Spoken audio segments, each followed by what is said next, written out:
फिर से स्वागत है एटम क्लासेस के यूट्यूब चैनल पे। आज हम लेकर आए हैं आपके लिए नया टॉपिक और सबसे अच्छा टॉपिक है और बहुत ही इजी टॉपिक है। उसके बारे में अपन बात करने वाले हैं, वो है मौसम और जलवायु। इसके बारे में अपन बात करेंगे, मौसम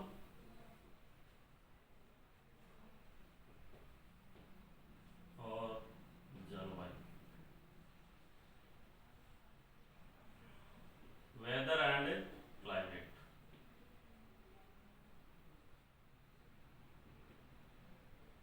यह है, इसके बारे में अपन बात करेंगे।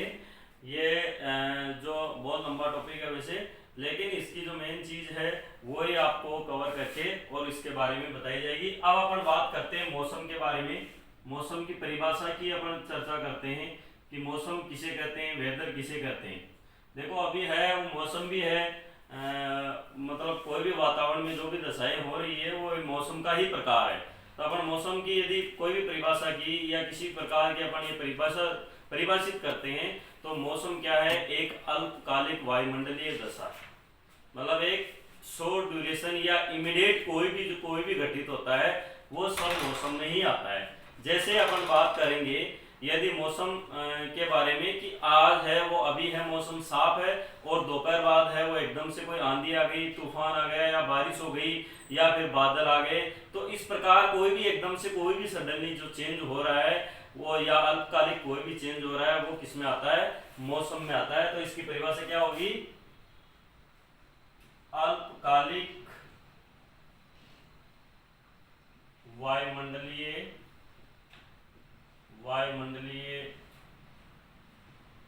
घटनाएं या वायुमंडलीय घटना। अब घटना कोई भी हो सकती है, वर्षा है, तूफान है, आंधी है, इस प्रकार जो कोई भी वायुमंडल में एकदम से यदि कोई चक्रवात है तो ये कोई भी वायुमंडलीय दशा होती है। तो एकदम से जो शॉर्ट ड्यूरेशन में कोई भी यदि वायुमंडल में कुछ भी होता है तो वो क्या कहलाता है, मौसम कहलाता है। और मौसम है वो शब्द है वो ग्रीक भाषा का है। मौसम शब्द किस भाषा का है, ग्रीक भाषा का है। अब अपन बात करते हैं कि मौसम की जो स्टडी करते हैं, जो मौसम की जो अध्ययन करते हैं उसको क्या कहते हैं, उसको क्या कहते हैं, मेटेरोलॉजी कहते हैं। उसको क्या कहते हैं, मेटेरोलॉजी, मौसम विज्ञान, मौसम विज्ञान, ठीक है, जिसका अपन अध्ययन करते हैं या मौसम से संबंधित जो भी अध्ययन किया जाता है वो क्या कहलाता है, मेट्रोलॉजी कहलाता है। और उसके बाद में अपन बात करते हैं, वो करते हैं जलवायु की, ठीक है। तो मौसम से संबंधित चीज हो गई, मौसम की परिभाषा हो गई, मौसम शब्द कहाँ से आया ये हो गया, और मौसम के अध्ययन को क्या कहते हैं, जो मेट्रोलॉजी कहते हैं, वो शब्द आपके सामने आ गया। अब उसके बाद में अपन बात करते हैं क्लाइमेट की, जलवायु की। तो जलवायु क्या है, यदि अपन मौसम की बात करते हैं कि अल्पकालिक वायुमंडलीय जो घटनाएं होती है उसको मौसम कहते हैं, तो जलवायु क्या है, जलवायु क्या है कि जो दीर्घकालिक कोई भी वायुमंडलीय घटनाएं होती है या लंबे समय में कोई चेंज हो रहा है। जैसे मान लो कि जो बार बार है वो सर्दी के दिन है वो बढ़ रहे हैं, अब एक साल बढ़ गए, दूसरे साल फिर बढ़ रहे हैं, फिर तीसरे साल फिर बढ़ रहे हैं, फिर चौथे साल बढ़ रहे हैं, ऐसे कई सालों से उसमें कोई चेंजेस आ रहा है। या वो दिन पहले गर्मी वाले थे और आजकल वो दिन क्या है, सर्दी वाले होने लगे। तो इस प्रकार जो चेंजेस है वो क्या है, क्लाइमेट चेंज है। इस प्रकार में जलवायु के अंदर आता है।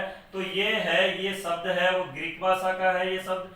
और इसकी यदि परिभाषा की बात करते हैं तो परिभाषा क्या है, दीर्घकालीन या दीर्घकालिक, लॉन्ग ड्यूरेशन, दीर्घकालिक वायुमंडलीय घटनाएं, ठीक है। अब ये क्वेश्चन ये भी पूछा गया है कि जो मौसम है या वो जो जलवायु है वो कितने वर्षों का योग है, मतलब मौसम के कितने वर्षों का योग को अपन जलवायु कहते हैं। तो आपको ध्यान रखना है कि जो मौसम है वो जो 30 से लेकर या 30 वर्ष या इससे अधिक, या इससे 30 वर्ष या इससे अधिक जो मौसम का योग है, मौसम का योग, ये भी क्या है, एक तरह की जलवायु है, ठीक है। तो जलवायु किसे कहते हैं, या तो 30 वर्ष या इससे अधिक मौसम का योग है वो क्या कहलाता है, जलवायु कहलाता है। जैसे मौसम का योग की अपन बात करते हैं, मौसम है वो इमीडिएटली कोई चेंज हो रहा है, फिर अगले साल फिर चेंज हो रहा है, ऐसे लगातार 30 वर्ष से कोई भी मौसम में यदि कोई परिवर्तन हो रहा है तो उसको अपन किस शब्द से घोषित कर देते हैं, या उसको अपन डिसाइड करते हैं कि ये इस प्रकार की उसकी जलवायु है। जैसे अपन आर्द्र जलवायु की बात करते हैं, नम जलवायु की बात करते हैं, शुष्क जलवायु की बात करते हैं। तो इस प्रकार जो जलवायु है वो क्या है, दीर्घकालिक है, वायुमंडलीय घटनाएं हैं। और यदि अपन बात करते हैं कि इसका अध्ययन है वो क्या कहलाता है, जो जलवायु का अध्ययन है वो कहलाता है क्लाइमेटोलॉजी। क्या कहलाता है, क्लाइमेटोलॉजी, जलवायु विज्ञान, क्लाइमेटोलॉजी जलवायु विज्ञान। अब यदि अपन बात करते हैं, ये भी ग्रीक भाषा का शब्द है, मौसम भी और जलवायु भी ग्रीक भाषा का शब्द है। यदि अपन इनके अध्ययन की बात करते हैं कि जो अध्ययन है जिसमें अपन करते हैं इनका अध्ययन, वो शब्द है वो किस भाषा के, तो ये शब्द है ये दोनों भी किस भाषा के, ग्रीक भाषा के ही है, क्योंकि इसमें क्या लगा हुआ है, लॉजी लगा हुआ है। तो आपको इतना ध्यान रखना है कि जो मौसम आए या जलवायु आए या उसका अध्ययन आए वो किससे संबंधित है, सभी ग्रीक भाषा से संबंधित है। अब अपन बात करते हैं कि जो ये मौसम और जलवायु से संबंधित है, कुछ संस्थान है या कुछ कई बहुत ऑर्गेनाइजेशन है, संगठन है जिसके बारे में अपने को ध्यान रखना है, इससे रिलेटेड है वो 3 है वो संगठन है। यदि अपन भारत की बात करते हैं तो भारत में क्या है, एक तो है IMD, इंडियन मेट्रोलॉजिकल डिपार्टमेंट, भारतीय मौसम विभाग। अब ये कहां स्थित है, ये स्थित है पुणे महाराष्ट्र, और इसकी स्थापना हुई है 1875 में। तो इस प्रकार है वो भारतीय मौसम विभाग है, ये अपने इंडिया में है। जो मौसम से संबंधित जो भी सूचनाएं होती है या जो भी जानकारी होती है या आगामी जो समय में जो भी कुछ मौसम में घटित होने वाला है उसकी सूचनाएं, या इसको बोलते हैं मौसम पूर्वानुमान या वेदर फोरकास्टिंग का जो काम है वो यही करता है IMD। यदि इसके अलावा अपन बात करते हैं एक इंस्टीट्यूट और है तो वो है IAMD,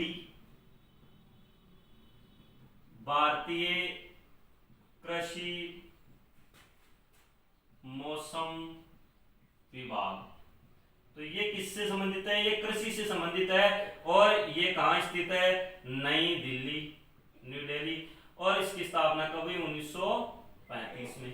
तो इस प्रकार यदि अपन बात करते हैं इसकी स्थापना 1932 में। तो इस प्रकार यदि अपन बात करते हैं IMD भारतीय कृषि मौसम विभाग है, ये स्थित है, ये मौसम से संबंधित है वो विभाग है। यदि अपन विश्व की बात करते हैं या अंतर्राष्ट्रीय स्तर की बात कर रहे हैं तो अंतर्राष्ट्रीय स्तर पर है वो मौसम और जलवायु का कौन सा डिपार्टमेंट है, तो इसकी बात कर रहे हैं तो अब ये है WMO, वर्ल्ड मेट्रोलॉजिकल ऑर्गेनाइजेशन, विश्व मौसम विज्ञान संगठन। तो ये कहां स्थित है, जिनेवा, स्विट्जरलैंड, जिनेवा, स्विट्जरलैंड।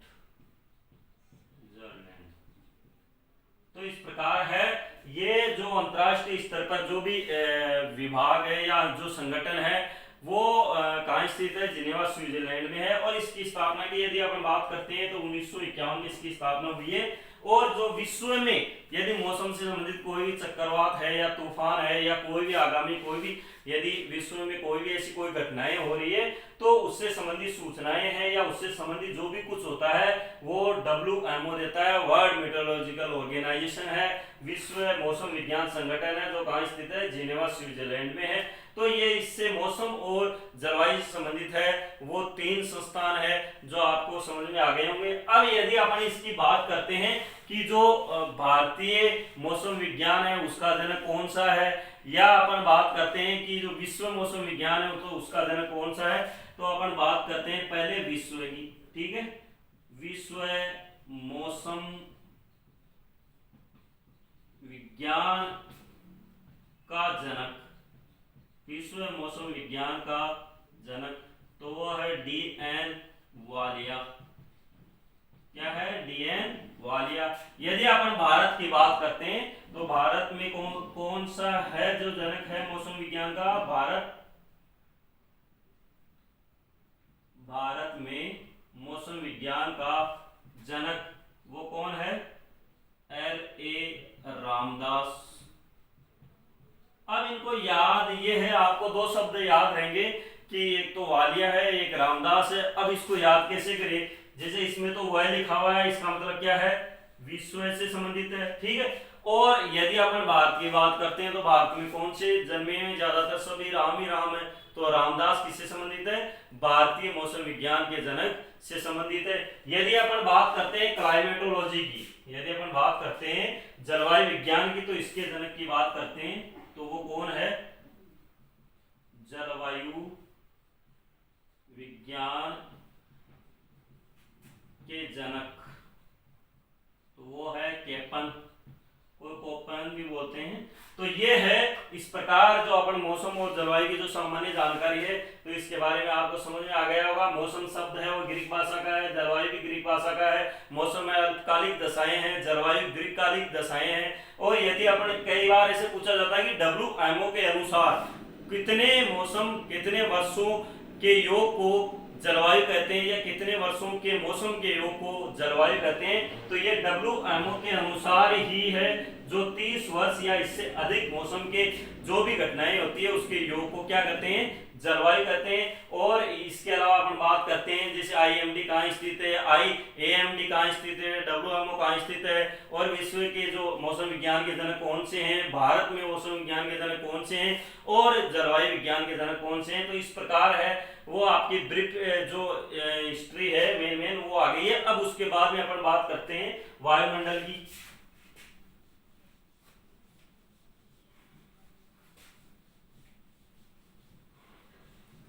वायुमंडल में कौन कौन सी जो परतें हैं और किस प्रकार वायुमंडल में जो भी घटनाएं होती है, तो उसके बारे में अपन बात करेंगे। दोस्तों अपन वायुमंडल की बात करते हैं तो वायुमंडल है वो एक तरह का क्या है? ऑर्डरलेस है। मतलब क्या होता है? गंधहीन है, मतलब किसी प्रकार की कोई गंध नहीं होती। इसके अलावा क्या है? कलरलेस है, न किस प्रकार का कोई रंग होता है इसका, ठीक है। तो वायुमंडल क्या है? वायुमंडल एटमॉस्फेरिक, तो ये क्या है? एक तरह का ऑर्डरलेस और कलरलेस, है ना, गंधहीन और रंगहीन। तो इस प्रकार का वायुमंडल है। अब अपन बात करेंगे वायुमंडल की परतों की, कि वायुमंडल में कितनी परतें हैं और किस प्रकार है ये, और इनका क्या क्या कार्य है ना। वायुमंडल की परतें, है ना, लेयर ऑफ एटमॉस्फेयर। इसमें पहले अपन बात करते हैं सौरमंडल की। सौरमंडल जिसको बोलते हैं स्ट्रेटोस्फीयर,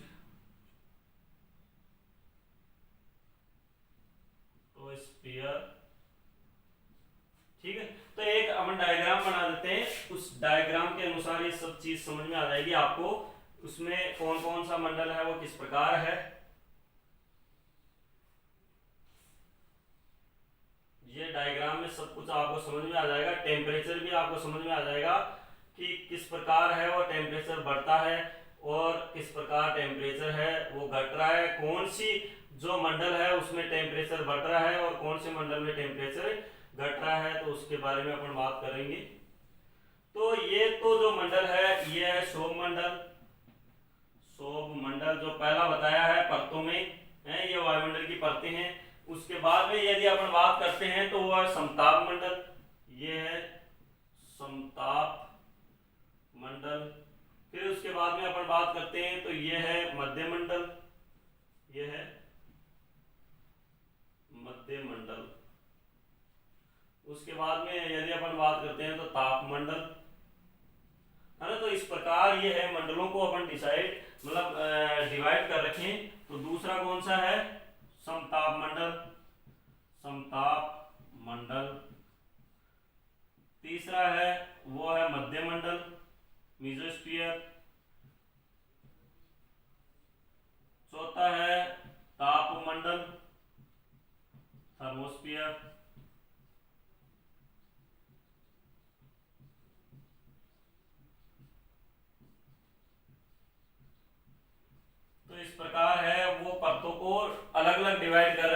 कौन सी क्या है। तो ये जो सौरमंडल था ये तो ट्रोपोस्फियर था, ये है ट्रोपोस्फियर, ट्रोपोस्फियर,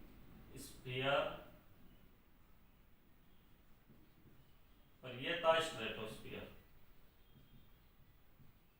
तो इस प्रकार है ये जो मंडल है वो डिवाइड कर रखे हैं, और इन मंडलों को अपन जो डायग्रामेट्री है वो आपको समझा देते हैं कि किस मंडल में है वो कितना टेम्परेचर होता है, और कौन से मंडल की जो लंबाई है या जो ऊंचाई की बात करते हैं, सॉरी लंबाई नहीं ऊंचाई की बात करते हैं कि कौन सा मंडल है वो कितनी किलोमीटर पे है। तो इस प्रकार अपन देखते हैं, यदि इस मंडल की बात करते हैं तो ये है 8 से लेके और 18 किलोमीटर का जो एरिया होता है वो किसमें आता है, सौरमंडल में। यदि अपन इसकी बात कर रहे हैं तो ये है कि 18 से लेके 50 किलोमीटर का जो एरिया आता है वो किसमें आता है, समताप मंडल में। और इसमें जो बहुत सारी घटनाएं हैं वो इसी में घटित होती है, जो सभी प्रकार की। अब उसके बाद में यदि अपन बात करते हैं कि इसका जो ऊंचाई है वो कितनी होती है, तो ये 50 से है वो 80 किलोमीटर का जो एरिया होता है वो आता है इसमें। अब उसके बाद में जो थर्मोस्फीयर है, जो इससे अबव वाले जो एरिया है वो थर्मोस्फीयर में आता है। अब टेम्परेचर क्या होता है कि जैसे मान लो कि जैसे जैसे बढ़ते हैं टेम्परेचर बढ़ता है, और फिर उसके बाद में टेम्परेचर क्या होता है कि जैसे मान लो कि ये सौरमंडल है, तो सौरमंडल में क्या होगा कि टेम्परेचर इस प्रकार से चलेगा, अब उसके बाद में फिर इस प्रकार चलेगा, फिर उसके इस प्रकार बढ़ता हुआ क्रम में टेम्परेचर होगा। तो जैसे जैसे है वो ऊंचाई बढ़ती रहती है, जैसे मान लो कि अपन नीचे आते रहते हैं, तो ये टेम्परेचर की बात कर रहे हैं अपन, ठीक है। तो यहाँ यदि अपन डाउनवर्ड आ रहे हैं तो टेम्परेचर घट रहा है, यदि अपन अपवर्ड जा रहे हैं तो टेम्परेचर बढ़ रहा है। तो इस प्रकार है वो टेम्परेचर घटता बढ़ता रहता है। तो इस मंडल की यदि अपन बात करते हैं तो इसमें क्या है कि जैसे नीचे की ओर आते हैं तो टेम्परेचर घट रहा है, ठीक है, फिर उसके बाद में फिर बढ़ा, फिर उसके बाद में इसमें फिर टेम्परेचर घटा, कहने का मतलब ये धीरे धीरे धीरे टेम्परेचर कम हो रहा है, ठीक है, और इसमें फिर वापस बढ़ा है ना, इसकी बात कर रहे हैं अपन। तो अब उसके बाद में फिर वापस टेम्परेचर बढ़ा है। तो इस प्रकार है वो टेम्परेचर है वो हर मंडल का अलग अलग है, और कौन से मंडल में बढ़ता है घटता है, तो इस प्रकार है। अब अपन यदि अपन बात कर रहे हैं कि इनकी डिटेल की बात करते हैं कि सौरमंडल है वो क्या है, और समताप मंडल क्या है, मध्य मंडल क्या है, और इसका मतलब आयन जो अपन यदि बात करते हैं तापमंडल क्या है। तो इसको अपन क्या है कि जो मध्य मंडल इसको कह सकते हैं, और इसके ऊपर जो ये आयन मंडल भी बोल सकते हैं, इसको आयन मंडल है ना। जो मध्य मंडल और जो तापमंडल है इसका जो बीच का पोर्शन होता है वो क्या कहलाता है, आयन मंडल कहलाता है। अब इसमें क्या होता है कि यदि अपन सौरमंडल की बात करते हैं तो सौरमंडल में क्या होता है कि जो सभी प्रकार की कोई भी घटनाएं होती है, या वायुमंडल या वातावरण में जो भी घटनाएं हो रही है वो जो प्रतिदिन जो भी घटनाएं होती है वो किसमें होती है, सौरमंडल में होती है। तो यदि अपन सौरमंडल की बात करें तो इसमें क्या लिखा जा सकता है, प्रतिदिन होने वाली वायुमंडलीय घटनाएं, वायुमंडलीय घटनाएं, ठीक है। जो प्रतिदिन जो वायुमंडल ये जो घटनाएं होती है किसमें होती है, वो सौरमंडल में होती है। और ऐसा पूछा जा सकता है कि वह कौन सा मंडल है जो किसान से संबंधित है, या अपन जो भी क्रियाएं करते हैं या जो भी खेती क्रियाएं होती है वो मंडल है वो किससे, या कौन सा मंडल है वो किस प्रकार का मंडल है, तो वो कौन सा है, सौरमंडल है।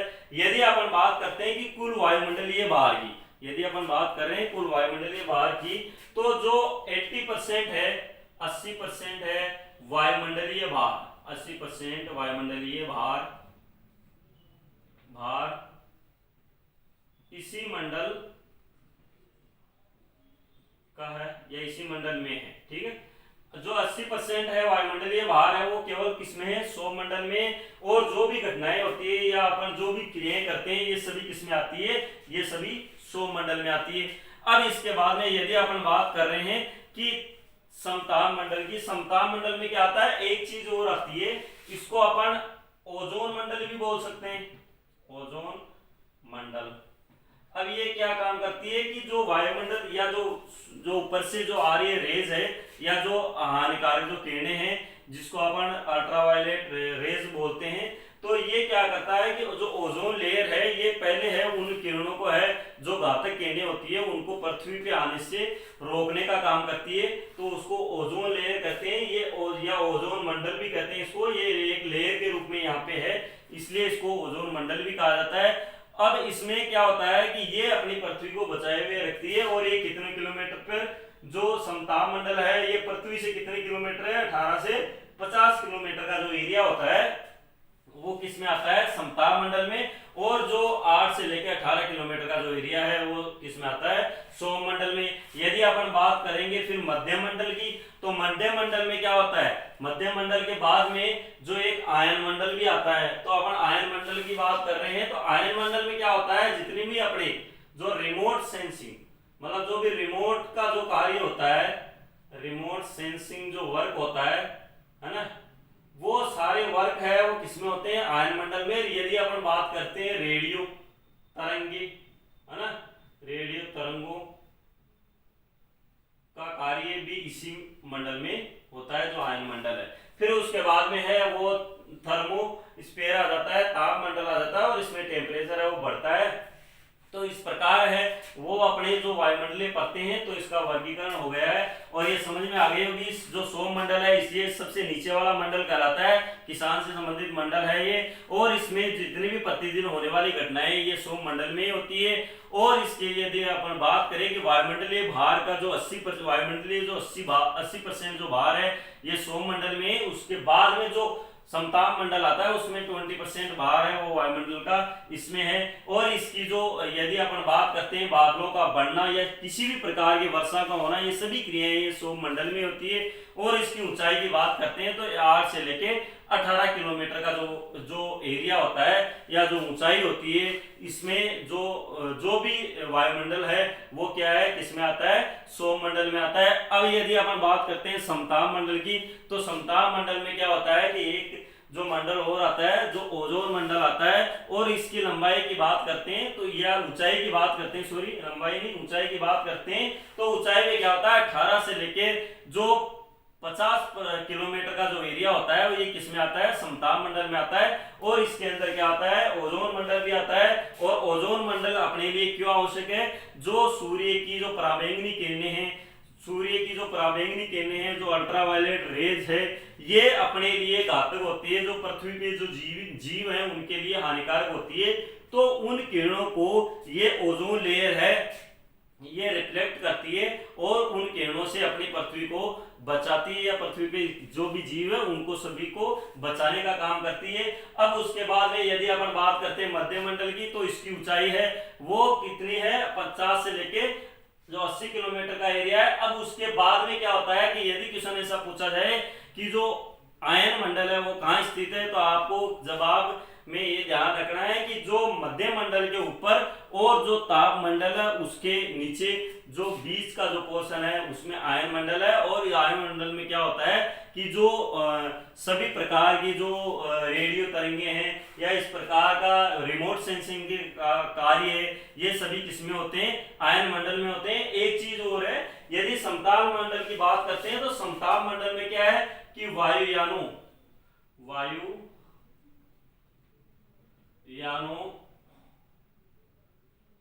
के उड़ने का कार्य, वायुयान का जो उड़ने का कार्य है ये भी समताप मंडल में होता है। और तो इस प्रकार है वो जो वायुमंडल की परतें हैं, ये वायुमंडल है वो गंधहीन है, रंगहीन है, ये समझ में आ गया होगा। वायुमंडल की परतों का जो क्लासिफिकेशन है वो समझ में आ गया होगा। अब अपन बात करते हैं, इसमें दो टर्म है, एक टर्म है लेप्स रेट, एक चीज है लेप्स रेट, है ना, लेप्स रेट। अब ये क्या चीज है लेप्स रेट, ये क्या होती है कि जो जैसे जैसे यदि अपन कोई पर किलोमीटर कोई भी अपन यदि अप जाते हैं या लोअर आते हैं, है ना, ये इस चीज से जैसे ऊपर की ओर जा रहे हैं, तो 1 किलोमीटर के जो एरिया में जो तापमान का बढ़ना और घटने की क्रिया होती है वो ही लेप्स रेट कहलाती है। लेप्स रेट क्या है, प्रति किलोमीटर पर तापमान का बढ़ना या घटना, ठीक है, ये सब लेप्स रेट कहलाती है। साधारणतः लेप्स रेट कौन सी होती है, ये क्या होती है 6.5 डिग्री सेंटीग्रेड तापमान पर किलोमीटर है, वो घटता बढ़ता है, ये इंपॉर्टेंट है। तो ये यदि ऐसा पूछा जाए कि लैप्स रेट है वो कितनी है 6.5 डिग्री सेंटीग्रेड है और टेम्परेचर का बढ़ना या घटना है वो किस में आता है, लैप्स रेट में आता है। यदि अपन एक शब्द और है वो और आता है, वो आता है एल्बिडो। एल्बिडो है ना। तो ये क्या है एल्बिडो, ये क्या होता है कि जैसे ये पृथ्वी है और इसके ऊपर सूर्य की जो किरणें आ रही हैं, तो इस किरणों को जैसे मान लो कि इस पृथ्वी की ओर जो किरणें आ रही हैं, तो इसमें क्या होता है कि जो पार्टिकल सोइल पार्टिकल है या मृदा के ऊपर जैसे किरणें आकर के और रिफ्लेक्ट होके वापस जाती है, ये किरणें हैं ऐसे टक्कर खा करके और वापस परावर्तित होती है, तो उसको क्या बोलते हैं एल्बिडो कहते हैं। तो इसमें क्या होता है कि किरणों का परावर्तित होना है ना, इसको क्या कर सकते हैं अपन, किरणों का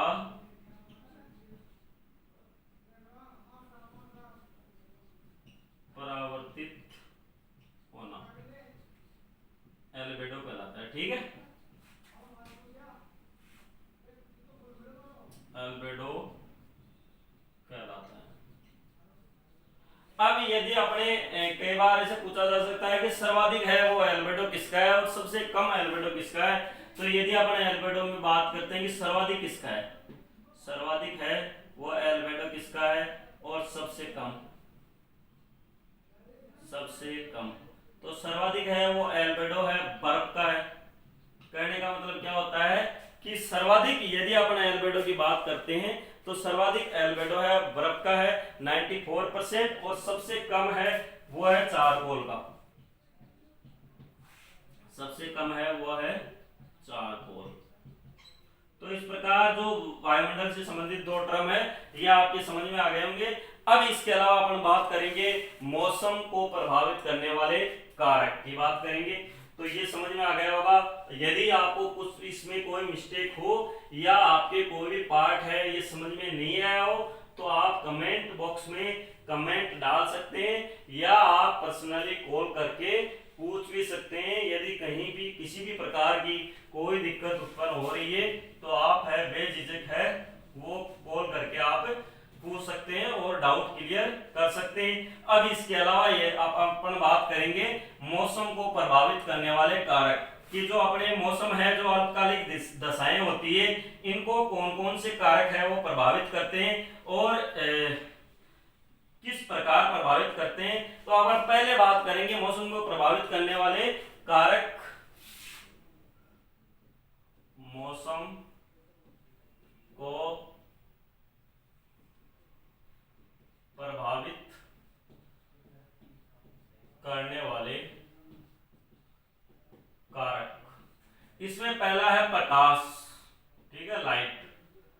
अब प्रकाश है वो कैसे प्रभावित करता है ना, प्रकाश है वो पौधों को भी कैसे प्रभावित करता है और मौसम पे भी किस प्रकार का प्रभाव डालता है। यदि अपन प्रकाश की बात करते हैं तो ये प्रकाश जो है इसका जो मुख्य स्रोत यदि अपन बात करें कि ऊर्जा का या पौधों के लिए ऊर्जा का मुख्य स्रोत कौन सा है, पौधों के लिए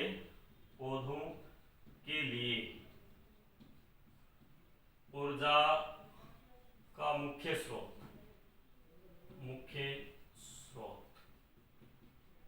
कौन है, सूर्य।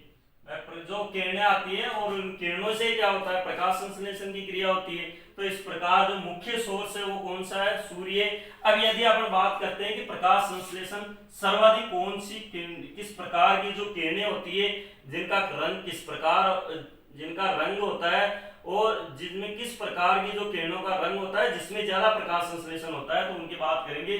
सर्वाधिक प्रकाश संश्लेषण, सर्वाधिक प्रकाश संश्लेषण फोटोसिंथेसिस की बात कर रहे हैं।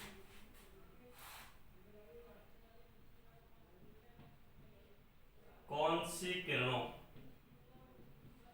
में होता है, ठीक है। और फिर उसके बाद में बात करेंगे सबसे कम प्रकाश संश्लेषण है वो किस प्रकार की किरणों में होता है, क्योंकि प्रकाश संश्लेषण है वो जो प्रकाश की जो किरणें होती है उनको एब्जॉर्ब करती है पत्ती, और एब्जॉर्ब करने के बाद में प्रकाश संश्लेषण की क्रिया होती है, और उस क्रिया प्रकाश संश्लेषण की क्रिया के कारण से पौधा क्या है, भोजन बनाता है। तो इस प्रकार यदि अपन बात करेंगे कि सर्वाधिक प्रकाश संश्लेषण है किस प्रकार की जो किरणों में होता है, तो वो है लाल रंग की जो किरणें हैं उनमें, और यदि सबसे कम की बात करें तो ये है हरा रंग। ठीक है, तो यदि अपन बात करें कि सर्वाधिक प्रकाश संश्लेषण, ये क्वेश्चन भी बहुत इंपॉर्टेंट है, पूछा गया है कि सर्वाधिक प्रकाश संश्लेषण किस प्रकार के रंग में होता है, किस प्रकार के रंग की जो किरणें होती है उनमें होता है। अब अपन बात करें कि सर्वाधिक जो प्रकाश का अवशोषण कौन सा रंग करता है ना, सर्वाधिक प्रकाश का अवशोषण,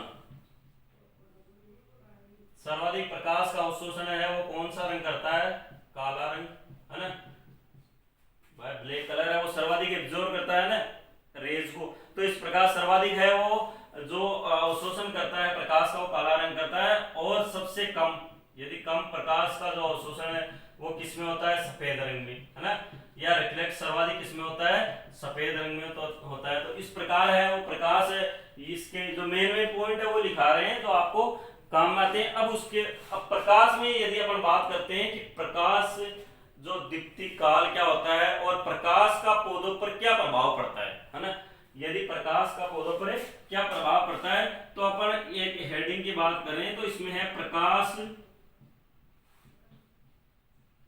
दीप्ति काल। ठीक है, इसको बोलते हैं अपन फोटोपीरियडिज्म।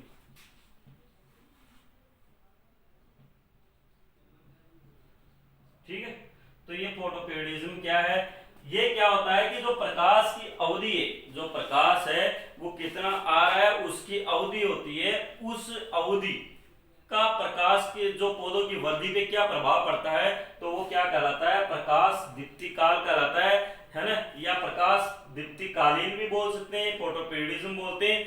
अब इसकी बात करते हैं कि यह इसके खोजकर्ता कौन है, तो इसके खोजकर्ता कौन है, गार्डनर व एलार्ड, 1920 में इसकी खोज की थी। तो इस प्रकार है, या आपको खोजकर्ता भी याद करना है, गार्डनर व एलार्ड ये इसके खोजकर्ता है फोटोपीरियडिज्म के, और 1920 में इसकी खोज हुई थी। अब ये प्रकाश, यदि क्वेश्चन आपको पूछा जाए कि प्रकाश की अवधि, है ना, प्रकाश की अवधि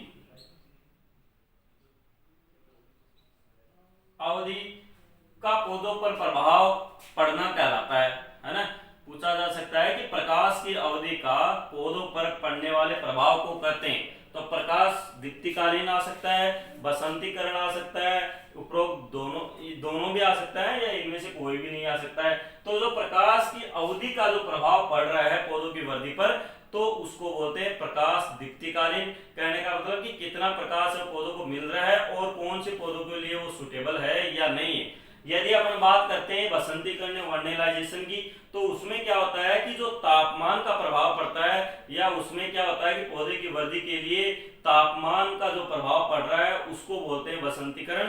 अब इसमें यदि अपन बात करते हैं कि पौधों का प्रकाश की अवधि के आधार पर वर्गीकरण, या प्रकाश के आधार पर वर्गीकरण, है ना, प्रकाश के आधार पर पौधों का वर्गीकरण। अब पौधों का है ना प्रकाश की जो अवधि है उसके आधार पर, या प्रकाश के आधार पर, प्रकाश की जो अवधि के आधार पर है वो पौधों को है वो क्लासिफाई किया गया है, जो अलग अलग है वर्गीकृत किया गया है। तो इसमें पहला कौन सा है, वो है long day plant,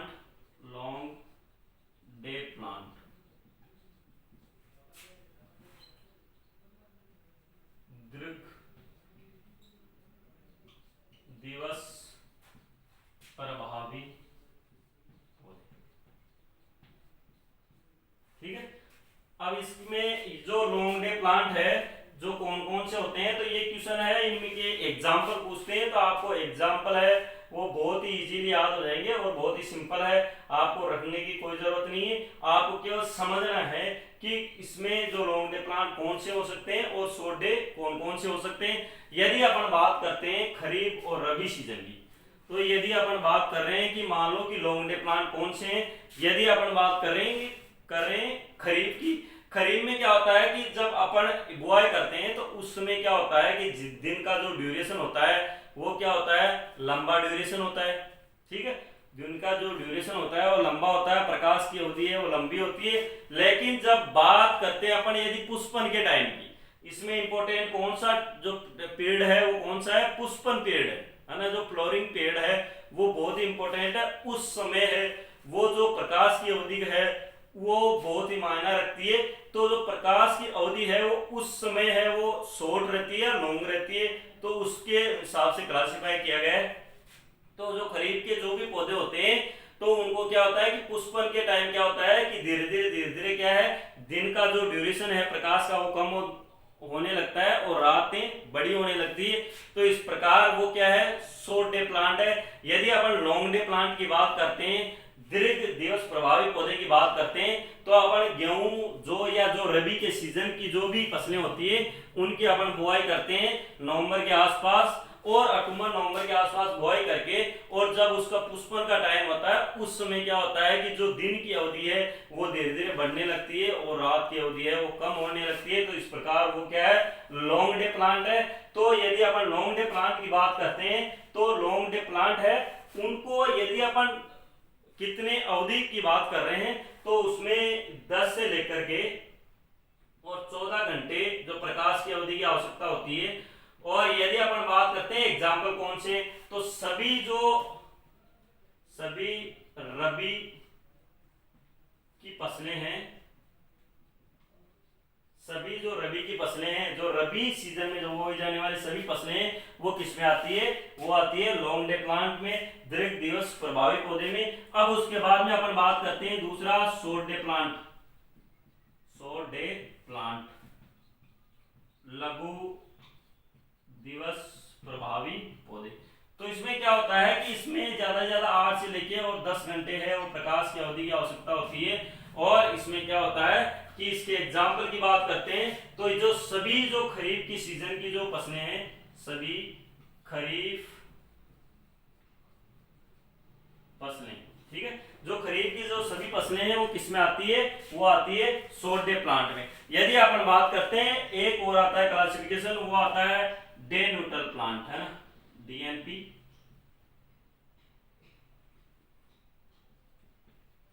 day neutral plant, दिवस निष्प्रभावी पौधे। ये वे पौधे होते हैं जिन पे प्रकाश की अवधि का कोई प्रभाव नहीं पड़ता, प्रकाश संश्लेषण पे या पौधे की वृद्धि पे है या पुष्पन पे है, प्रकाश की अवधि का कोई प्रभाव नहीं पड़ता। ये पौधे हैं या प्रकाश की अवधि ज्यादा हो या कम हो, किसी भी प्रकार की यदि अवधि हो तो उसमें इजीली है वो ग्रो हो सकते हैं। इन पे जो दिन की अवधि है उसका कोई प्रभाव नहीं पड़ता, उनको क्या बोलते हैं, डे न्यूट्रल प्लांट बोलते हैं, दिवस निष्प्रभावी पौधे बोलते हैं। उनको आपका केवल एग्जाम्पल याद करने हैं, उसमें है जैसे सूरजमुखी है, उसके अलावा है कपास है, उसके अलावा टमाटर है ना। तो इस प्रकार की जो फसलें हैं वो जो आपको एग्जाम्पल ध्यान रखनी है वो कौन सी है, डे न्यूट्रल है। यदि अपन इसके अलावा अपन बात करते हैं तो तंबाकू भी इसमें आती है, तंबाकू। तो इस प्रकार ये आपको एग्जाम्पल ध्यान में रखने। तो प्रकाश जो फोटोप्यूरिज्म है जो किससे कहते हैं, प्रकाश की जो अवधि का है पौधे पर पड़ने वाले प्रभाव को क्या कहते हैं, प्रकाश प्रदीप्तिकालीन प्रभाव कहते हैं या फोटोप्यूरिज्म इफेक्ट भी कहा जाता है। इसके खोजकर्ता कौन है, गार्डनर व एलार्ड है, जिसने कब खोजा था, 1920 को। यदि अपन बात करते हैं कि जो प्रकाश की अवधि के आधार पर या प्रकाश की अवधि के आधार पर पौधों का वर्गीकरण, तो इसमें कौन कौन से हैं, लॉन्ग डे प्लांट है, शॉर्ट डे प्लांट और डे न्यूट्रल प्लांट। तो इस प्रकार है वो प्रकाश की अवधि का है वो कंप्लीट हो गया। अब उसके बाद में यदि अपन बात करेंगे तो वो करेंगे बसंतीकरण। ये जो मौसम को प्रभावित करने वाले कारक है उसमें सिर्फ और सिर्फ प्रकाश चल रहा है। तो प्रकाश के बारे में हो रही है कि प्रकाश का क्या प्रभाव पड़ता है और कौन सी किरणें हैं जो प्रकाश संश्लेषण को प्रभावित करती है, और प्रकाश की अवधि का है वो कौन कौन सी फसलों पर प्रभाव पड़ता है, और किस प्रकार की जो फसलें हैं वो उस सीजन में उगाई जाए।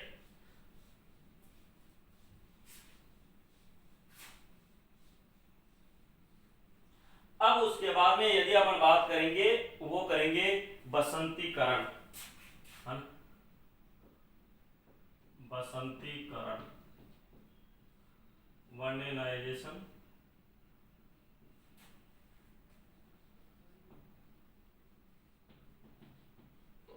देखो यदि फोटोपिडिज्म की बात करते हैं तो उसमें तो क्या होता है कि प्रकाश की अवधि का प्रभाव पड़ता है पौधे पर, और इसमें क्या होता है कि पौधों पर तापमान का प्रभाव, पौधों की वृद्धि पर तापमान का प्रभाव। तो जो पौधों की वृद्धि पे है किसका प्रभाव पड़ता है, टेम्परेचर का यदि प्रभाव पड़ रहा है तो वो क्या है, बसंतीकरण है, वर्नेलाइजेशन है। यदि अपन बात करेंगे कि जो इसके खोज करता है वो है ल्यूशेंको,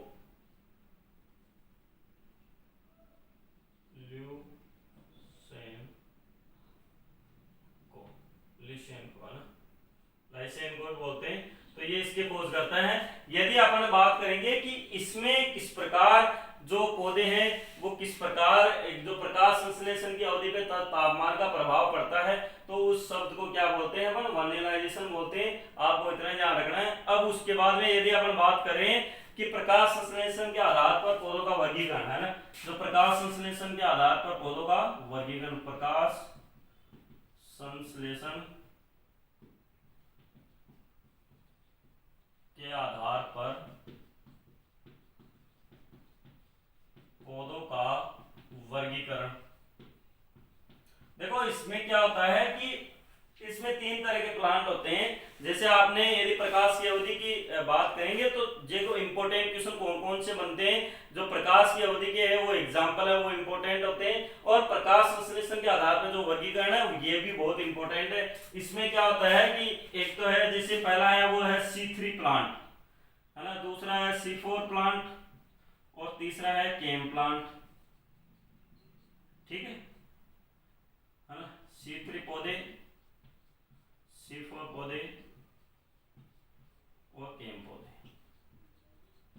अब इसको C3 पौधे क्यों कहा जाता है, यदि आपने प्रकाश संश्लेषण पढ़ा होगा तो प्रकाश संश्लेषण में क्या होता है कि यदि इसमें क्या होता है कि जो पहला उत्पाद बनता है, यदि प्रकाश संश्लेषण का जो पहला स्थायी उत्पाद बनता है वो 3 कार्बन का होता है। जैसे C3 प्लांट में है वो पहला उत्पाद कौन सा बनता है, 3PGA बनता है, 3-फॉस्फोग्लिसरिक एसिड बनता है। तो इसलिए इन पौधों को क्या कहा जाता है, जो C3 प्लांट कहा जाता है। और वह पौधे जिसमें प्रकाश संश्लेषण के दौरान यदि 4 कार्बन का या 4 कार्बन का है वो उत्पाद बन रहा है तो उसको क्या कहा जाता है, C4 पौधे कहा जाता है। और इनके एग्जाम्पल की यदि अपन बात करेंगे तो C4 पौधे के एग्जाम्पल है वो है जैसे मक्का है ना, उसके बाद में गन्ना है, इसके बाद में ज्वार है और इसके बाद में बाजरा है। यदि अपने को अंदाज ये याद न रहे तो आपको इतना ध्यान रखना है कि जिन पौधों की जो पत्तियां हैं वो चौड़ी भी होती है और मोटे जो दल वाली होती है वो नियर अबाउट है वो C4 पौधे ही होते हैं। तो ये C4 पौधे के एग्जाम्पल है। यदि अपन C3 की बात करते हैं तो C3 जो बचे हुए सभी पौधे हैं ये सभी C3 में आते हैं। और इसमें क्या होता है कि इसमें जो 3PGA बनता है और इसमें ऑक्सैलोएसिटिक एसिड बनता है जो स्थायी उत्पाद होता है। तो इनके एग्जाम्पल ध्यान में रखने, सबसे ज्यादा इंपॉर्टेंट एग्जाम्पल ये है। और इसके अलावा यदि अपन बात करते हैं केम पौधों की तो केम के पौधे क्या होते हैं, क्रेसिलुसिस एसिड मेटाबॉलिज्म। इसमें क्या होता है कि इस प्रकार का मेटाबॉलिक एक्टिविटी होती है कि ये दिन में तो क्या होते हैं, ये पौधे रंध्र अपने बंद कर लेते हैं और रात को रंध्र खोलते हैं। तो उससे क्या होता है, उससे होता ये है कि उससे क्या है कि जो वाष्पोत्सर्जन से जो पानी की हानि हो रही है वो हानि है वो कम होती है। और दिन के समय है और रंध्र बंद रहेंगे तो इस प्रकार है दिन पे हानि नहीं होगी, और रात को है रंध्र खुलेंगे तो रात को जो हानि होगी वो बहुत ही कम हानि होगी पानी की। तो ये इसमें ऐसी जो सिस्टम होता है, इसकी मेटाबॉलिक एक्टिविटी भी इस प्रकार की होती है, इन पौधों का जो नेचर है, प्रकृति है, वो भी इस प्रकार की होती है। अब वो कौन से पौधे होते हैं? सारे जो मरुद्भिद पौधे हैं, मरुद्भिद पौधे सभी आते हैं। जैसे अपन यदि बात करते हैं, नागफनी है ना, सीसेल है, तो इस प्रकार ये क्या होता है कि इनका नेचर ही इस प्रकार का होता है कि ये जो रेगिस्तानी एरिया है इसमें है, ये आसानी से ग्रो कर पाते हैं और आसानी से उग जाते हैं, क्योंकि इनको क्या है, कम पानी की रिक्वायरमेंट होती है। कम पानी की जरूरत क्यों होती है? क्योंकि इनकी जो रंध्र है वो दिन में तो बंद रहते हैं और रात को खुलते हैं। तो रात को खुलने के कारण से क्या होता है, वाष्पोत्सर्जन है वो कम होता है रात के समय में, तो इसलिए क्या होता है कि जो पानी है वो स्टोर रहता है। तो इस प्रकार है, ये प्रकाश जो प्रभावित करने वाले पौधों की या मौसम को प्रभावित करने वाले कारकों में जो प्रकाश था, तो इसके जो प्रकाश है वो कंप्लीट हो गया है। अब उसके बाद में अपन बात करेंगे, वो करेंगे तापमान की।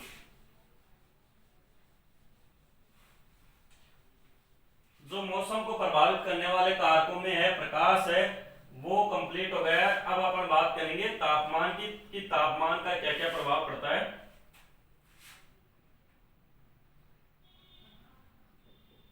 तापमान, टेम्परेचर।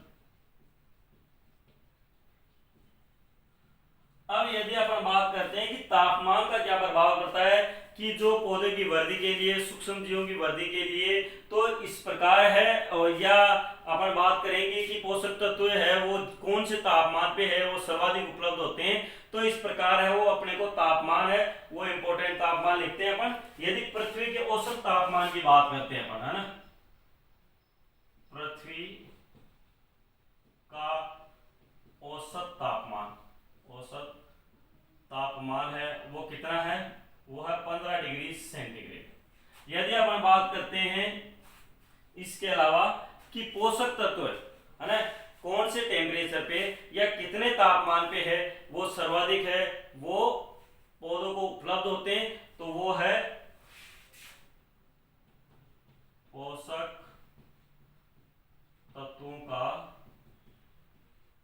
की उपलब्धता सर्वाधिक। तो ये है 20 से 30 डिग्री सेंटीग्रेड तापमान।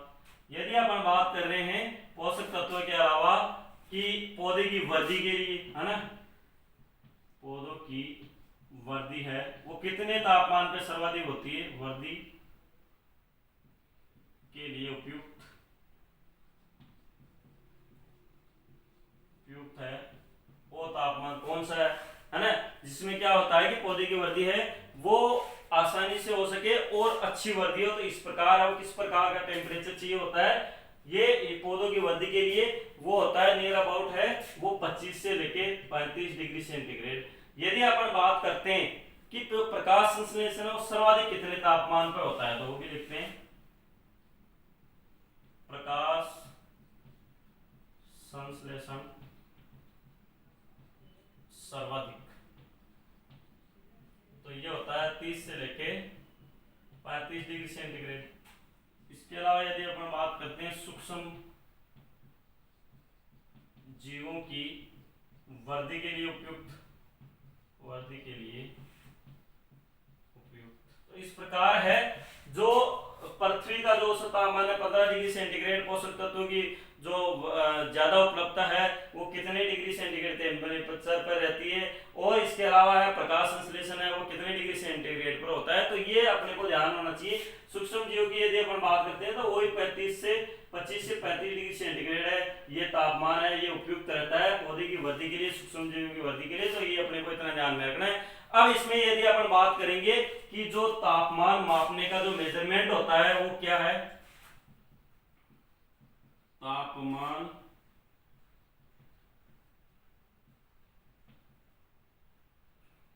का मापन है ना, वो किससे किया जाता है, सभी को पता है ये चीज थर्मामीटर है वो काम में लिया जाता है ना। यदि अपन बात करेंगे कि जो देखो साधारणतः है ये क्या होता है कि ये सभी जो पौधे की वृद्धि के लिए ऑब्जर्वेटरी होती है, उस ऑब्जर्वेटरी में सभी प्रकार के मौसम से संबंधित उपकरण होते हैं, जिसमें रेन गेज भी होता है, वर्षा मापी भी होता है, तापमान मापने वाला भी होता है। इसके अलावा जो सूर्य की किरणों की जो अवधि है उसका मेजरमेंट करने वाला भी होता है, और जो वायु का वेग मापने के लिए भी उसमें जो होता है इंस्ट्रूमेंट, और दाब को मापने के लिए उसमें इंस्ट्रूमेंट होता है। तो इस प्रकार है वो इंस्ट्रूमेंट है वो सभी एक ही जगह होते हैं, उसको ऑब्जर्वेटरी कहते हैं। तो उस ऑब्जर्वेटरी में, या मेट्रोलॉजिकल ऑब्जर्वेटरी बोलते हैं उसको, तो उसमें ये सारी चीजें होती है। तो जो तापमापी होता है ये क्या होता है कि जैसे एक बॉक्स बना हुआ होता है लकड़ी टाइप का, है ना। तो इसमें क्या होता है कि ये बॉक्स बना हुआ है मान लो, तो इस बॉक्स में क्या होता है कि ऐसे दो थर्मामीटर लगे हुए होते हैं, ठीक है। एक तो मिनिमम होता है और एक मैक्सिमम होता है। एक तो जो न्यूनतम तापमापी होता है और एक होता है अधिकतम तापमापी, ठीक। और यदि अपन इसकी बात करते हैं कि इसका जो गेट है वो किस तरफ होता है, तो इसका गेट है वो दक्षिणी की तरफ होता है। तो जो उत्तरी दिशा की तरफ होता है, सॉरी उत्तरी दक्षिणी दिशा, या उत्तरी या दक्षिणी दिशा, इन दोनों में से एक होता है। तो इसका गेट, जिसके कारण से क्या है कि उसके प्रकाश की किरणें वो गिरे नहीं। अब इसमें क्या होता है कि ये जो मापन करते हैं ये दो प्रकार के जो मीटर होते हैं, उसमें पहला है वो है न्यूनतम तापमापी, है ना, तो मिनिमम थर्मामीटर है। ये क्या काम करता है, ये क्या काम करता है कि जो मिनिमम टेम्परेचर होता है, जो कम से कम जो तापमान होता है उसका मेजरमेंट करने के लिए ये न्यूनतम तापमापी काम में लिया जाता है। और इस न्यूनतम तापमापी में है वो क्या भरा रहता है, ये क्वेश्चन भी बहुत बार पूछा गया है। अब अपने को इतना ध्यान रखना है कि जो सर्दियों में है वो यदि सर्दी ज्यादा लगती है उसके बचाव के लिए अपन कौन सी चीज है वो दी जाती है, या कौन सी चीज पिलाई जाती है, ताकि उसमें क्या है कि जो बॉडी का टेम्परेचर है वो बना रहे और जो तापमान है वो बना रहे, ताकि उसको सर्दी ना लगे। तो अपन यदि बात करते हैं एल्कोहल की, तो एल्कोहल साधारणतः है वो जैसे अपने बॉर्डर पे जवान रहते हैं तो उनको भी दिया जाता है, और जो बर्फीले एरिया होता है तो उनमें इसका सेवन किया जाता है। और इस सेवन करने का कारण ये होता है कि बॉडी का टेम्परेचर वो मेंटेन रहे। तो इसमें क्या लगा हुआ होता है या क्या डला हुआ होता है, इसमें होता है एल्कोहल। तो इसमें क्या भरा रहता है, एल्कोहल भरा रहता है, आपको इतना ध्यान रखना है। न्यूनतम तापमान में क्या भरा रहता है, एल्कोहल भरा रहता है। यदि अपन इसकी बात करते हैं कि न्यूनतम तापमान है वो कब मेजरमेंट किया जाता है या कब मापा जाता है, तो यदि अपन बात करते हैं 24 घंटे में, तो सुबह के जो सुबह का टाइम है, सुबह के 4 से 6 बजे के बीच का जो टाइम होता है तो उसमें टेम्परेचर है वो न्यूनतम होता है, कम से कम होता है उस दिन का। तो उस समय है वो सुबह के जो 4 से 6 बजे हैं, उस समय है अपने को न्यूनतम तापमापी में मापन करना होता है, जो न्यूनतम तापमान उस दिन का होता है। अब दूसरा यदि अपन बात करते हैं वो है अधिकतम तापमापी, अधिकतम तापमापी मैक्सिमम थर्मामीटर। तो इसमें क्या भरा होता है, इसमें होती है मरकरी, है ना, मरकरी या पारा, है ना, ये इसमें भरा रहता है। और इसमें मैक्सिमम टेम्परेचर है वो कम मेजरमेंट किया जाता है। यदि क्वेश्चन ऐसा आता है कि वह कौन सा टाइम है या वह कौन सा समय है जिसपे सूर्य की किरणें हैं वो सीधी गिरती है, तो वो दिन के 12 बजे का टाइम होता है। यदि ऐसा क्वेश्चन पूछा जाता है कि सर्वाधिक है दिन का टेम्परेचर है वो कितनी बजे होता है, तो सर्वाधिक है वो दिन का टेम्परेचर है वो 2 बजे होता है। तो यदि अधिकतम तापमान से जो अधिकतम या मैक्सिमम टेम्परेचर मेजरमेंट करना होता है, तो जो दोपहर का 2 बजे का टाइम होता है, दोपहर 2 बजे मापन किया जाता है इसका। तो इस प्रकार है वो तापमान मेजरमेंट के दो इंस्ट्रूमेंट हो गए आपके, न्यूनतम तापमापी और अधिकतम तापमापी, ये समझ में आ गया होगा। अब इसके अलावा अपन यदि अपन बात करते हैं, एक बेस शब्द होता है, बेस टेम्परेचर। ये एक शब्द और होता है कार्डिनल टेम्परेचर, है ना, उसकी बात करते हैं। कार्डिनल टेम्परेचर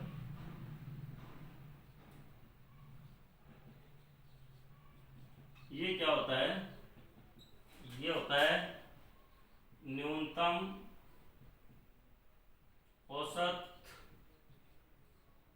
व अधिकतम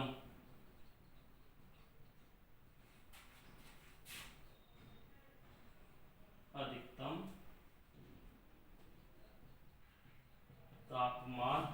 जैसे न्यूनतम तापमान कितना है, औसत कितना है और अधिकतम तापमान कितना है, उसके औसत को अपन बोलते हैं।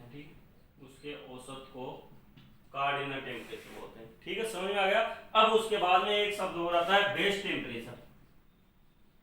बेस टेम्परेचर, तो बेस टेम्परेचर क्या होता है, इसमें क्या होता है कि वह टेम्परेचर इतनी लिमिट होती जाती है उस तापमान की जिसपे पौधे की वृद्धि या तो बंद हो जाती है या वृद्धि रुक जाती है, तो उसको बोलते हैं बेस टेम्परेचर। इस तो बेस टेम्परेचर की परिभाषा क्या होती है, पौधों की वृद्धि का रुकना या बंद होना जिस तापमान पे होता है, जिस तापमान पर होता है, तो ये क्या कहलाता है, बेस टेम्परेचर कहलाता है। तो बेस टेम्परेचर वो सभी का अलग अलग है। जैसे यदि अपन बात करते हैं सीजन के अकॉर्डिंग, रबी और खरीफ, तो रबी की जो सीजन होती है तो उसका बेस टेम्परेचर क्या है, रबी के लिए बेस टेम्परेचर है ना, तो वो होता है 2 डिग्री सेंटीग्रेड। कहने का मतलब 2 डिग्री सेंटीग्रेड से यदि या तो टेम्परेचर इस पे आ जाता है या इससे बिलो हो जाता है 4 डिग्री सेंटीग्रेड, 2 डिग्री नहीं 4 डिग्री सेंटीग्रेड पे, तो उस पे क्या है, पौधों की वृद्धि क्या है, रुक जाती है ना, और या फिर क्या होता है कि बंदी हो जाती है। अब यदि इससे लोअर जाता है, जैसे 2 डिग्री सेंटीग्रेड पे जाता है, तो फिर उस पे क्या है कि फ्रीजिंग पॉइंट आने लगते हैं या फिर चिलिंग पॉइंट बोलते हैं उसको। उस पे क्या होता है कि जो बर्फ का जमना या इत्यादि क्रियाएं होती है। अब उसके बाद में अपन बात करते हैं कि खरीफ की सीजन के लिए बेस टेम्परेचर कौन सा है, खरीफ के लिए बेस टेम्परेचर है वो कौन सा है, 10 डिग्री सेंटीग्रेड। तो इस प्रकार है वो मौसम को प्रभावित करने वाले कारकों में है। ये बात कर रहे थे अपन टेम्परेचर की। अब यदि तापमान की ओर बात कर रहे हैं तो कौन कौन सी है वो गैसों के प्रभाव भी देख लेते हैं अपन, है ना। अपन जो गैसों का प्रभाव भी देख लेते हैं कि कौन कौन सी गैस है वो ग्रीन हाउस प्रभाव दर्शाती है। ये ग्रीन हाउस प्रभाव क्या है, इसमें क्या होता है कि जो आने वाली जो वायुमंडल से है, आने वाले जो पराबैंगनी किरणें हैं उनको रोकने का काम है वो ओजोन मंडल करता है। और उस ओजोन मंडल की जो क्षति होती है या उसका नुकसान हो रहा है जिसके कारण से है वो पृथ्वी के ऊपर आकर के और वो किरणें गिरती है और जो पृथ्वी के जीवों को जो नुकसान पहुंचाती है। तो इस प्रकार है का जो प्रभाव है वो ग्रीन हाउस प्रभाव होता है। इसमें क्या है, CO2 का कंसंट्रेशन इंक्रीज हो जाता है। तो ग्रीन हाउस प्रभाव में है कौन कौन सी गैसों का क्या क्या योगदान है, तो इस प्रकार अपन देखते हैं। ग्रीन हाउस प्रभाव, तो इसमें क्या है कि गैस है, फिर उसके बाद में है योगदान है ग्रीन हाउस प्रभाव में, और मात्रा कौन कौन सी मात्रा, ठीक है। ये अपन बात करते हैं पहले CO2 की, ठीक है। यदि CO2 की बात कर रहे हैं कि CO2 का कंसंट्रेशन धीरे धीरे बढ़ता है वातावरण में, तो क्या होता है कि ग्रीन हाउस प्रभाव है वो शो होता है। तो CO2 है वो कम से कम है ग्रीन हाउस के जो प्रभाव में है वो 60% योगदान देती है। यदि CO2 का कंसंट्रेशन नहीं बढ़ता है तो ग्रीन हाउस प्रभाव शो नहीं होगा, और उसकी मात्रा कितनी है वो 1% होती है। यदि अपन बात करेंगे कि उसके बाद में है CH4 मेथेन, तो ये गैस भी नुकसान करती है। कई बार क्वेश्चन ये पूछा जाता है कि वह कौन सी फसल है जिससे मेथेन गैस निकलती है, तो वो कौन सी है, धान है। इसके अलावा जो है गोबर की जो गैस होती है उससे भी निकलती है। तो इस प्रकार है इसका योगदान है वो 20% है, ठीक है। और इस प्रकार है ये 2% मात्रा है इसकी जो वातावरण में है ग्रीन हाउस प्रभाव के लिए अवेलेबल है। अब उसके बाद में है CFC क्लोरोफ्लोरोकार्बन, है ना। जो क्लोरोफ्लोरोकार्बन इसकी जो फ्रीज वगैरह इनसे निकलने वाली गैस होती है, तो ये क्लोरोफ्लोरोकार्बन होती है। और उससे क्या नुकसान होता है, उससे क्या होता है ग्रीन हाउस प्रभाव में 14% योगदान होता है, ठीक है। और 14% योगदान के अलावा इसकी मात्रा है वो 10,000 के आसपास होती है। अब उसके बाद में अपन बात करते हैं वो करते हैं N2O की, ठीक। तो N2O है वो किस प्रकार से शो होती है, तो ये 6% है वो योगदान है N2O को होता है, और इसकी मात्रा है वो 300 होती है। अब इसके अलावा ये तो हो गया ग्रीन हाउस प्रभाव में जो गैसों का योगदान। अब उसके अलावा यदि अपन बात करते हैं कि जो टेम्परेचर की बात कर रहे थे उसका मेजरमेंट किस में करते हैं अपन, डिग्री सेल्सियस में या सेंटीग्रेड में। तो इसके अलावा कई बार क्वेश्चन ये भी पूछा गया है कि इतना डिग्री सेंटीग्रेड है उसको किस में बदले, डिग्री फ़ारेनहाइट में बदले। तो उसको उसका जो सूत्र है उसको अपने को ध्यान में रखना है।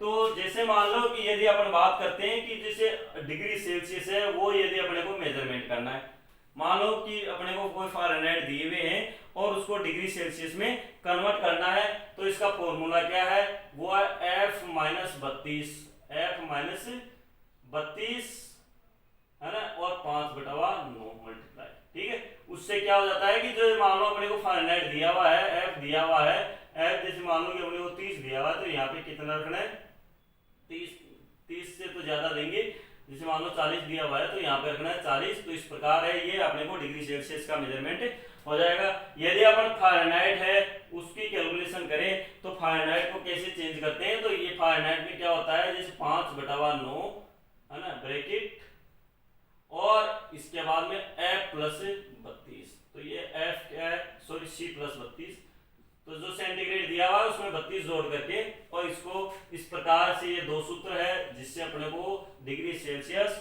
और अपने को क्या ज्ञात करना है, डिग्री फ़ारेनहाइट में चेंज करने का तरीका है। तो ये वातावरण जो मौसम है उसको प्रभावित करने वाले कारकों में तापमान है वो नियर अबाउट कंप्लीट हो गया, और तापमान में जो मेन मेन चीज है वो आपको बता दी गई है। अब उसके बाद में है दाब, कि जो प्रेशर है वो किस प्रकार से है प्रभावित करता है।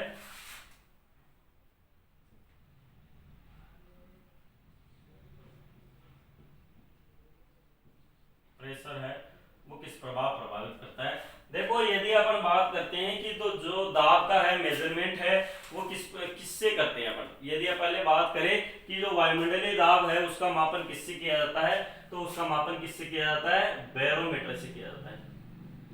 किससे किया जाता है, बैरोमीटर, ठीक है। वायुमंडलीय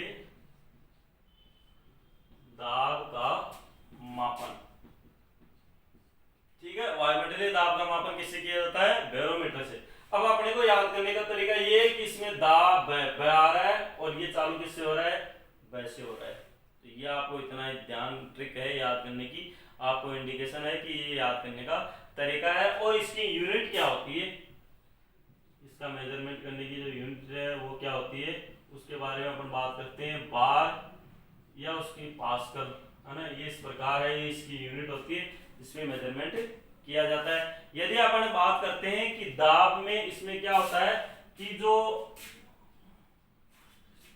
ये क्या होता है कि दाब कई प्रकार के होते हैं, जिसमें एटमॉस्फेरिक प्रेशर की बात करते हैं, है ना। यदि एटमॉस्फेरिक प्रेशर है वो कितना क्या है, तो ये आपको बस इतना ही ध्यान रखना है कि जो एटमॉस्फेरिक प्रेशर है इसका मेजरमेंट है, वायुमंडलीय दाब है इसका मापन है वो क्या है, वो है बैरोमीटर, और इसकी इकाई क्या है, वो है बार या पास्कल। अब अपन बात करते हैं चौथा पॉइंट है वो है वायु, विंड। तो वायु में क्या होता है कि जो वायु की गति का मापन, यदि अपन बात करें वायु की गति का मापन, मापन किसी यंत्र से किया जाता है, और वायु की दिशा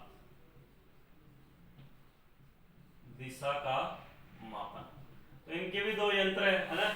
वायु की जो गति है उसका मापन किया जाता है, वो किया जाता है एनीमोमीटर, और इसकी जो वायु की दिशा है ये ज्ञात की जाती है विंड वेन, ठीक है। अब ये विंड वेन किस प्रकार का होता है, ये देखो ऐसे स्टैंड होता है और इस प्रकार है, इसके ऊपर स्टैंड आपने कहीं देखा होगा, ये इस प्रकार कहीं ना कहीं लगा हुआ होता है ये, तो ये इस प्रकार ये इसका इंडिकेशन होता है ना। तो ये क्या होता है कि जैसे ये नॉर्थ होता है, ये साउथ होता है, तो इस प्रकार है, ये क्या होता है कि जैसे जैसे अपनी जो एयर का फ्लो होता है, जैसे जैसे टर्निंग होता रहता है, ये ऐसे ऐसे इस प्रकार है घूमता रहता है, तो ये इंडिकेशन करता है किसका, दिशा का मापन, की कौन सी दिशा से वो किस तरह का वो हवा जा रही है।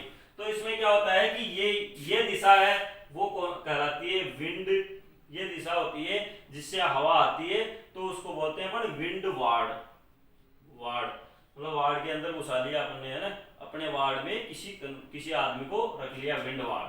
और जिससे मतलब यहां से एंटर हुई है और जिस तरफ जा रही है उसको बोलते हैं अपन ली वार्ड। तो इस प्रकार जो हवा है दिशा की तरफ जाती है तो इसको बोलते हैं लीवार्ड और विंडवार्ड। ये समझ में आ गया होगा। अब यदि अपन बात करते हैं कि एनीमोमीटर, तो एनीमोमीटर के जो खोजकर्ता की बात कर रहे हैं अपन कि एनीमोमीटर किसने खोजा था, तो ये खोजकर्ता था, वो था रॉबिन्सन। ठीक है। अब ये एनीमोमीटर होता क्या है कि इसको कप रॉबिन्सन एनीमोमीटर भी कहा जाता है। क्या होता है कि ये इस प्रकार ये स्टैंड होता है और यहाँ एक मीटर लगा हुआ होता है। ठीक है, ये पोल पे है और इस पे क्या होता है कि जैसे अपना कप होता है तो इस प्रकार है,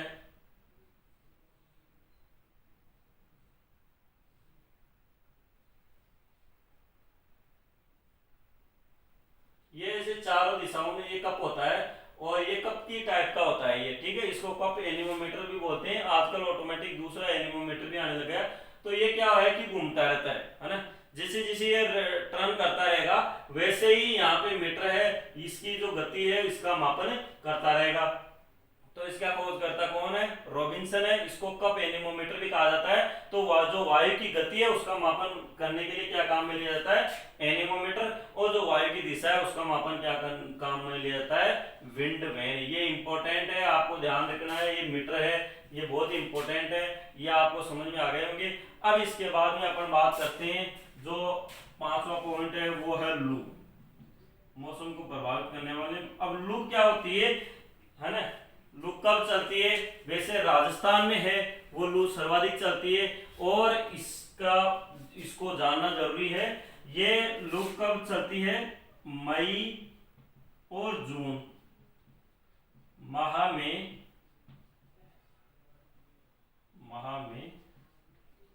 पश्चिमी दिशाओं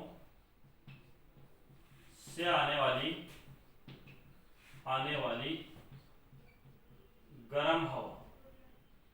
ठीक है, पश्चिमी दिशाओं से मई और जून माह में पश्चिमी दिशाओं से आने वाली गर्म हवा क्या कराती है, लू कराती है। आपको इतना ध्यान रखना है लू में। अब लू से बचाव के लिए क्या करते हैं, लू से बचाव के लिए है वो पानी का छिड़काव करते हैं, या फिर अपन बात कर रहे हैं इसके अलावा है वायुरोधी वृक्ष लगा देते हैं, या फिर अपन कोई टाट या फिर कुछ भी लगा देते हैं, जो सरकंडे वगैरह है उनको लगा देते हैं अपन नर्सरी की साइड की तरफ, ताकि लू न लगे और बार बार पानी देते हैं। तो ये इसके अलावा ये। अब उसके अलावा अपन बात करते हैं वो है आर्द्रता, है ना, ह्यूमिडिटी, आर्द्रता।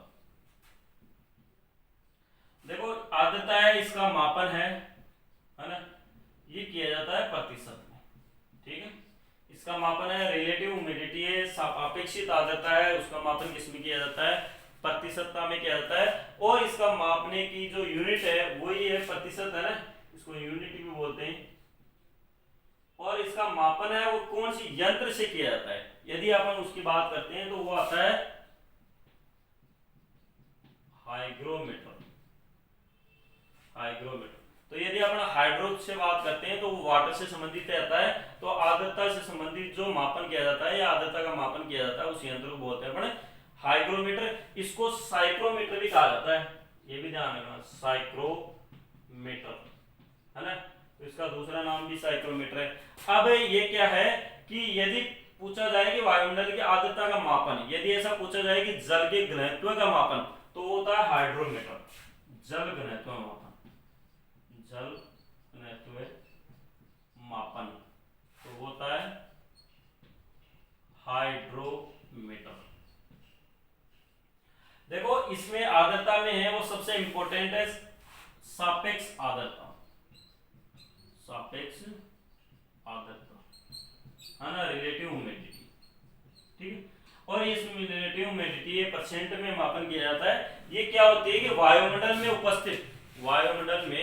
उपस्थित जो भी वाष्प होती है उसको वायुमंडलीय आर्द्रता कहा जाता है। और वह उस वाष्प का होना बहुत जरूरी है, क्योंकि उस वाष्प से क्या होता है कि जो वायुमंडल का जो टेम्परेचर है वो मेंटेन होता है, और उसके कारण से क्या होता है कि जो पौधों की वृद्धि पर विपरीत नहीं प्रभाव पड़ता है। यदि आर्द्रता ज्यादा हो जाती है तो समस्या आती है। यदि वायुमंडल में यदि औसत आर्द्रता की बात करें तो नियर अबाउट है 50 से 60% है, वो औसत आर्द्रता होनी चाहिए। तो उससे क्या होता है कि पौधे की वृद्धि अच्छी होती है। यदि आर्द्रता कम होती है तो लू या वाष्पोत्सर्जन ज्यादा होगा, पानी की कमी होगी तो पौधा है वैसे मरने की संभावना रहेगी। यदि आर्द्रता ज्यादा होगी तो क्या होगा कि कीट और बीमारियों का प्रकोप है वो अधिक होने लगेगा, और उससे क्या है कि पौधा कमजोर होने लगेगा। तो ये अपने जो बात कर रहे थे तो ये कंप्लीट हो गया। आपके जो मौसम को प्रभावित करने वाले कारक है वो आगे और भी है, तो अपन ये इतने ही स्टॉप देते हैं। और क्योंकि ये वीडियो है वो ज़्यादा लंबा हो जाएगा, फिर आपके समझ में नहीं आ पाएगा, तो इतना है, इस वीडियो को आप नोट डाउन करें। और आपको जो भी कुछ समस्या आती है तो आप है वो पर्सनल कॉल करके या फिर आप कमेंट करके बता सकते हैं। तो इस प्रकार है मौसम का जो चैप्टर है वो पार्ट 1 है वो कंप्लीट है। अब उसके बाद में है पार्ट 2 है, वो जल्दी लेके आएंगे। और ये आपका जो जेट का जो सिलेबस है उसमें जो टॉपिक दे रखा है क्लाइमेट, उसमें जो टॉपिक है वो वेदर एंड क्लाइमेट का है एंड इट्स अफेक्टिंग फैक्टर्स, तो वो भी टॉपिक है वो साथ साथ हो रहे हैं। रिलेटिव ह्यूमिडिटी भी हो रहा है, टेम्परेचर, वो सभी प्रकार से लाइट वगैरह सब कुछ उसमें कंप्लीट हो रहा है।